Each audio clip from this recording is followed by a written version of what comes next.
संसार महासमुद्रे मगनान समव्युदर वासुदेव अनंत रूपेण विनिजयस्व अनंत रूपाय नमो नमस्ते। हे कृष्ण करुणा सिंधु दीनबंधु गोपपते गोपेश गोपिका कांत राधाकांत नमोस्तुते। तप्त कांचन गौरांगी राधे वृंदावनेश्वरी वृषभानुसुते देवी प्रणमामि हरि प्रिये। आनंद कंद सच्चिदानंद प्रेममय अनंत सुंदर पदावचरी भक्तिपूत शतकोटि प्रणाम निवेदन समर्पण करुछि। प्रातः स्मरणीय सद्गुरुदेव पद्मश्री परमहंस श्रीमद्भागवतींकर अभय चरणारविंदर शतकोटि प्रणाम निवेदन करुछि। जे लोभ ये जो लोभरु एते आमे आसक्ति बा लोभटा आम जीवन में बढ़ी जा जोटा आम से लोभ बा माया रे पड़ी आज कौन ना आम नष्ट हो देख थे गोटे दिन कथा गोटे माठिया छोट कलश कलश रे किसी चना बा खाइबा किसी दिगला से खाद्य कौन करुचंती ना खाद्य को आनी से माठिया भितर देदेले किसी मांकड़ सेपटे बुलुथुले जेतेबेले मांकड़टी कौन ना जेतेबेले बुलुछि ये मांकड़टी बुलिबा परे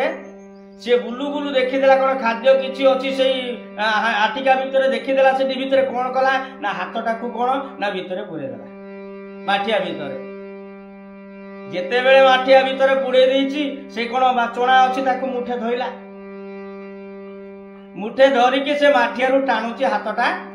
बाहर करिया बाहर जेते मुठ पुरेला हाथ बंद कर दे के चलीगला सीधा बा पशिगला जेते बेले सेठी लोभरे से कोन ना चोणा तक को धरुछि चोणा धरिकी कोन ना से कलशरु बाहर करछ हाथ आउ बाहर तेणु मालटा जेते धरिछि खाद्यटा ना तेणु जे मुठा हेला बाहर कि बाहरुनी कि लोभरे से जेते खुलुछि टाणी टाणी मांकड़ तार अधव्यस्त हो गलानी कि खुली पारुनी ता हाथटा तेणु से जब से चाउल जो चना गुड़ा अच्छे छाड़ी दिंता पुणी हाथटा धीरे धीरे काढ़ी आनता बाहरी आसंता तेणु बाहरुनी जेते चेष्टा कला मध्य से पारुनी लोभरे मत ताकू छाड़ुनी तेणु कलशरु से बाहर करि पारुनी ठीक सेही भलिया ये संसार रे आमे कहूचे हमर कोन ना ये जो प्रकृत रे लोभ जेमिति एते लोभ एते माया एते मोह एते ममता आम भीतर संसार भीतर बसे ये मो घर ये मो जमी ये मो गाड़ी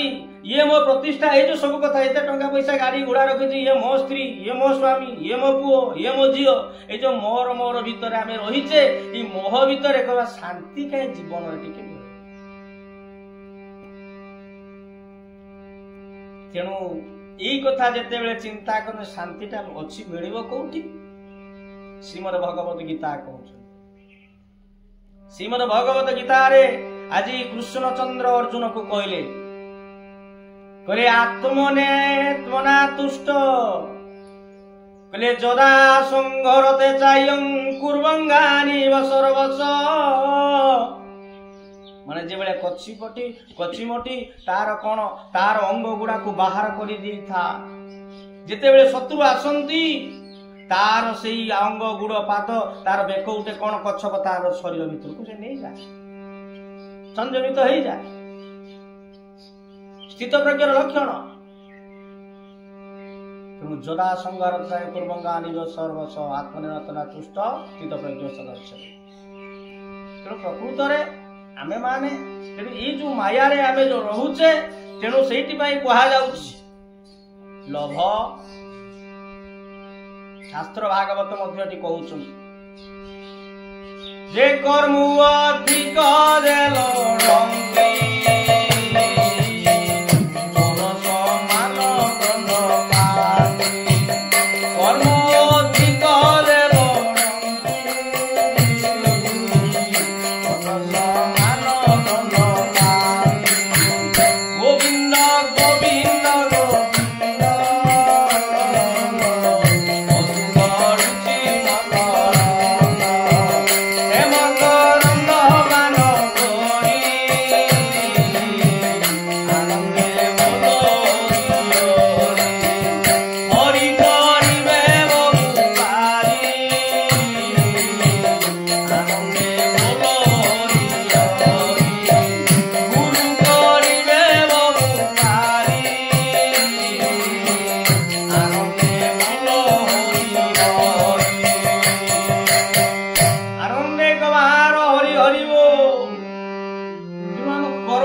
अधिका जो पाइबा ये जो भावना मोहरे जे कौन ना लोभरे कौन आमे बसवर्ती ही आमे तळक खसुछि मन रे शांति आसुनी क्रोध आसुछि अशांति बोध होउछि। तेणु जीवन ये जो मोह माया को त्याग करने को हेले बा गुरुंकर जे कौन शक्ति दरकार गुरुंकर कृपा दरकार गुरु एक नाम ने जी जो गुरुंकर नाम से आमको कौन करिए विभिन्न रोग जो ये जो भव रोग आम समस्त गोटे रोगरे जे आज कौन करुचे ना पड़ीचे से भव रोग ही समस्त हुए भव रोग उद्धार करिवे गुरु से आम गोटे गाऊ जे गुरु वंदना रे अछि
ना ये भवरोग को रोगरे निस्तारण पाई सद्गुरु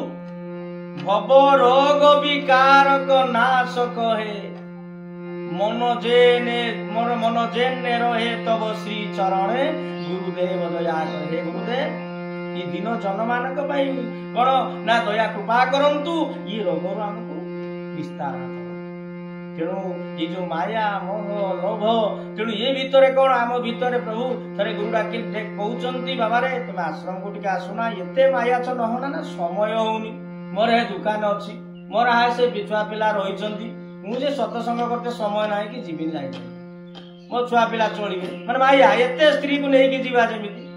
पुओ को नहीं जीवा बा स्त्री स्वामी को लेकिन जीवा जमीती ना सत्संग आश्रम जाइते समय नाही बजार बुलिबा गोपीबा दुकान रे बसिबा ये करबा हां कर्म ही ईश्वर कर्म जेतिकी दरकार ये भी गोटे एक कर्म संसार को आसीचे सत्कर्म जे सत्संग हरि नाम ये कथाटा करबा दरकार। गुरुदेव से कथा कहंती जे आमे समस्त आनंद पाइचे सब आडे आमे आनंद पाइबा महानंद केबे पाइछ तेणु महानंद पाइबा पाई एक जगह अछि सीटा हो सत्संग आउ से जो मांकड़ भलिया जेमिति तार से हाथ पुरे दे कि से जो लोभरे से चोणा आनिबा पाई खाद्यता आनिबा पाई मुठा धरिछि मुठा जेते टाणुछि मुठा आसुनी यदि से छाड़ी दियंते से उडा हाथ खुलिया ना खुलिया सना बाहर ସେଇ ଭଳିଆ ସଂସାର ଭିତରେ ପଡି ଯାଇଛେ ଏମିତି ଯେ ମୋ ସ୍ତ୍ରୀ ମୋ ପୁଅ ଝିଅ ସ୍ୱାମୀ ଘର ଏ ଟଙ୍କା ଏ କଥା ଏତେ ଆସକ୍ତି। ହଁ ଘର କରିଛେ ରହିବା ସେବା କରିବା କର୍ମ କରିବା ତା ସହିତ ଯିଏ ପ୍ରଭୁ ଆମକୁ ଏ ସଂସାରକୁ ଆଣିଛନ୍ତି ତାଙ୍କର ଟିକେ ନାମ କରିବା ପରୋପକାର କରିବା କିଛି ବୃକ୍ଷ ଗଛ ଲତା ଲଗେଇବା। ଆମେ ଘର ତିଆରି କରୁଛେ ବା ବିବାହ ହଉଛେ ଛୁଆ ପିଲା ଇତ୍ୟାଦି ହଉଛନ୍ତି ସେଇଭଳିଆ କିଛି ଗଛ ଲଗେଇବା। ଧରିତ୍ରୀ ମାର ସନ୍ତାନ ଆମେ ସମସ୍ତେ ତେଣୁ ମାର ହଉଛି ତାର ସନ୍ତାନ ବୃକ୍ଷ ଗଛ ଗଛ ଲତାକୁ ଲଗାନ୍ତୁ ତାକୁ ଗଛ ବୃକ୍ଷ ଲଗେଇଲେ ସିନା ତେଣୁ ମାର ତାର କଳତା ପୂର୍ଣ୍ଣ ହବ। ତେଣୁ ସେଇଥିପାଇଁ ଏ ମାୟା ବା ଲୋଭକୁ ଆମକୁ ତ୍ୟାଗ କରିବାକୁ ହବ।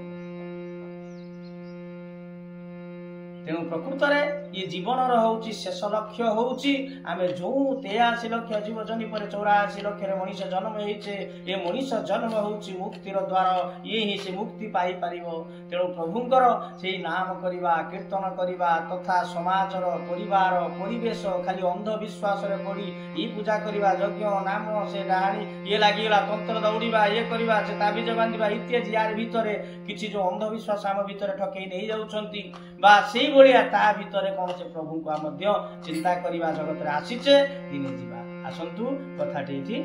ରଖିବା। ଶ୍ରୀରାମ ଜୟ ଜୟ ଜୟ ରାମ।